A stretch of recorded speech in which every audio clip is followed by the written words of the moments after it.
Bijour, bijour, si moi, si Ali Ben Issourat, li nouvel imam. Et oui, tu sais, j'étais mort. Là, t'as vu, pendant 3 jours sur les réseaux, j'étais mort. On a annoncé ma mort et tout. Et puis j'ai ressuscité. Mais entre-temps, dans la période où j'y suis mort, j'y m'y suis converti à l'islam et maintenant j'y suis l'imam. Maintenant, j'y t'y fais des vidéos religieuses, des vidéos islamiques. Et j'ai changé mon nom. J'y m'appelle Ali Ben Issourat. Et j'y suis l'imam. Bon, je rigole, allez, trêve de plaisanterie. Putain, et dire que je dois transmettre cette vidéo à des autorités. Putain, après je m'étonne des fois qu'on ne comprenne pas au courant. Qu'on ne comprenne pas au sérieux. Hein, ouais. Oui, donc on m'avait fait passer pour mort. Je vous explique pourquoi. Vous voulez débusquer les traîtres et les ennemis sur mon canal et sur internet, donc c'est un peu tourné sur les réseaux. On les a eus. Ça c'était marrant. Il y a des mecs, c'était les premiers à me sucer. Ah, puis là, ils s'en réjouissaient ou ils disaient des conneries sur moi, mais on en était sûr. Ben, on les a eus, voilà, on leur a mis dans le cul. Ça m'a fait chier, moi, pendant 3 jours de pas pouvoir être sur les réseaux. C'était pas marrant, mais bon. Et on a vu les plus beaux, les meilleurs. La Tax Force Napoléon de Carrel. Vous savez ceux qui voulaient me flinguer. Donc, la Tax Force Napoléon de Carrel, Cherel, Salzburg. C'est pas facile à retenir comme nom. Ils font parler les morts. C'est simple, ah oui, ça c'est bien. Tu peux parler d'un mort, tu peux dire ce que tu veux dessus. Il vient pas dire le contraire, donc c'est assez pratique. Donc j'apprends, par un contact, que je suis affiché sur le Facebook, oui parce qu'ils ont Facebook, de la Task Force Napoléon. Ce pseudo-groupe de contracteurs qui combattrait en Ukraine avec l'ALI. J'avais de gros doutes sur leur existence, maintenant c'est certifié, ils n'existent pas. Donc Karel est effectivement à l'ALI qui recrute absolument n'importe qui. C'est un pro-russe, infiltré, je l'ai dit, je l'ai prouvé. Les médias l'ont repris, d'ailleurs, on tapé son nom sur Internet. Karel, Cherel, C-H-E-R-R-E-L, Salzburg, S-A-L-Z-B-U-R-G,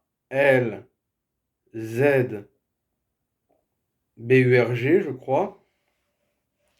Et vous verrez, les médias, il y a encore d'honnêtes journalistes qui reprennent ce que j'ai dit. Et qui source que c'est un pro-russe, que c'est un mythomane. Parce que quand il disait avoir participé au premier conflit, non, je sais que c'est faux, il me l'avait dit aussi, quand je m'étais renseigné, j'avais vu que c'était faux. C'est un mythomane pro-russe. Et sa task force Napoléon, j'y croyais pas. Bon, ben maintenant j'en ai la preuve, il est le seul membre, hein. Ça n'existe pas. Parce que j'apprends sur leur Facebook. Donc que j'aurais été un des instructeurs de la task force. Je n'en ai jamais fait partie. J'apprends ensuite qu'un membre de la task force serait venu me rencontrer à Vienne et que on ne serait pas tombé d'accord et qu'il aurait préféré partir. Je n'ai jamais rencontré personne à Vienne. Je n'ai jamais été contracteur pour la Légion internationale ukrainienne. Donc quand ils disent qu'ils m'auraient viré, pour qu'ils me virent, il aurait déjà fallu que j'en fasse partie. Ils prétendent à un bulletin médical. Déjà, ça n'a pas de sens. Et ensuite, la Légion n'aurait pas accès à mon bulletin médical vu que je n'en ai jamais fait partie. Je suis recruteur pour le régiment Azov. Donc, est-ce que je voulais constituer une unité de chair à canon pour Azov? Non, je suis recruteur français pour Azov. Ça, c'est vrai. Mais sur tout le reste, il n'y a pas un mot de vrai. On est dans un délire absolu. Où ils me mettent à toutes les sauces, où ils disent qu'ils auraient travaillé avec moi et tout ce qui est faux. Je n'ai jamais travaillé avec ces gens. Donc, c'est la preuve de la mythomanie de Carrel et c'est la preuve que sa task force Napoléon n'existe que dans sa tête. C'est un membre de l'ALI qui s'est fait faire un patch avec marqué Task Force Napoléon et puis il fait des photos avec. Il a peut-être fait faire 2-3 patchs pour ses copains. C'est sûrement possible, mais il n'y a pas officiellement de Task Force Napoléon. Cela n'existe pas. Je vais d'ailleurs transmettre leurs conneries aux autorités ukrainiennes, comme à chaque fois. Mais vous allez voir, je vais arriver à les faire arrêter et à les faire virer. Je vais arriver à les faire arrêter et virer d'Ukraine. Je vais y arriver, je vous le garantis. Ça me fait ils disent qu'il y aura une enquête sur moi pour voir si des membres de la Task Force ne seraient pas en danger. Non, c'est l'inverse. Il y a une enquête sur des membres de la task force par rapport à ils avaient prévu de me buter. Pas inverser les choses. Après, bon, il dit plein de conneries sur moi, enfin rien n'est vrai. On est sur une preuve de plus de sa mythomanie. Une preuve de plus, bon, que ce mec-là est clairement un pro-russe, ils s'en servent, et ils se servent de cet handicapé mental qu'ils sont arrivés à mettre à la LI, dans le but de saborder la LI de l'intérieur. Vu que les autorités de la LI sont des cons, bon, bah, eux, ils y comprennent rien, ils s'en foutent, ils regardent même pas. Voilà.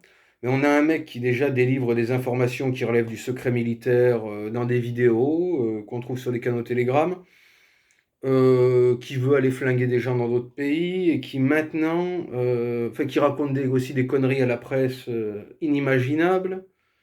Oui, il aurait aussi voulu soi-disant partir en Azerbaïdjan, c'est faux, au moment du conflit entre l'Arménie et l'Azerbaïdjan, je le connaissais, il s'occupait pas de ça, il était en Pologne.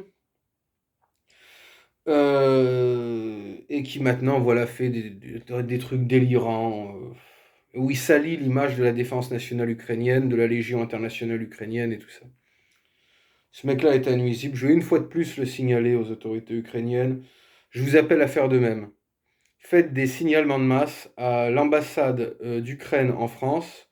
Vous trouverez sa gueule et son nom sur mon canal Telegram en lien dans la description, et à signaler que Karel Cherel Salzberg est non seulement un pro-russe, qu'en plus il voulait exécuter un recruteur d'Azov, en l'occurrence moi, et qu'en plus de ça, il raconte tout et n'importe quoi sur Internet dans le but de diffamer, de ridiculiser et d'humilier la Légion internationale ukrainienne et la défense nationale ukrainienne.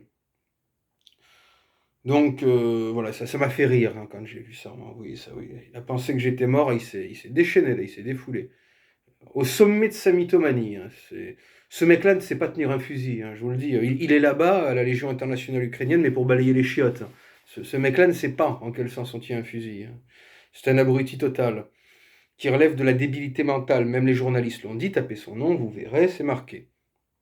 Bon, ben voilà, on en est à ça, que cet abruti arrive à avoir une aura comme ça, et pour beaucoup de gens croient à l'existence de la task force, beaucoup de gens pensent que ce mec-là représente la Légion internationale ukrainienne, et même la défense nationale ukrainienne.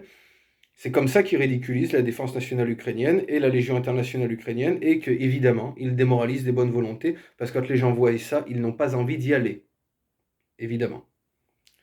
En plus de ça, bon, évidemment, j'avais prévenu les autorités ukrainiennes qu'il faut que des mesures soient prises pour le protéger, parce qu'il a quand même voulu me buter.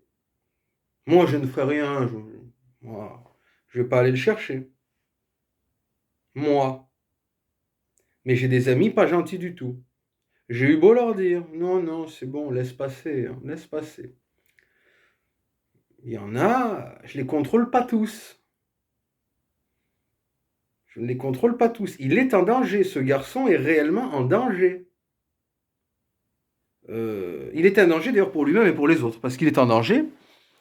Et en plus d'être en danger, avec toutes les conneries qu'il fait, déjà il dévoile des informations qui relèvent de la défense nationale, donc il met les autres en danger. Il ridiculise l'image de la défense nationale ukrainienne, donc il met les autres en danger. Ce garçon est un danger public à interner. Sa place est dans un asile ou dans une prison. Mais foutez-le-moi hors du chemin avant que je m'en charge. Ou que d'autres personnes ne le fassent. Parce que jusqu'à présent, je reste pacifique, je ne le serai peut-être pas toujours. Et comme j'ai dit, mes amis ne le sont pas. Donc, voilà ce que je voulais dire. Bon, répondre à leurs accusations délirantes. Et ce que je voulais bien vous dire, la task force Napoléon n'existe pas à part dans le cerveau malade d'un handicapé et de ses peut-être 3 ou 4 amis dégénérés. Voilà ce que je voulais vous dire. Allez, avec camarades.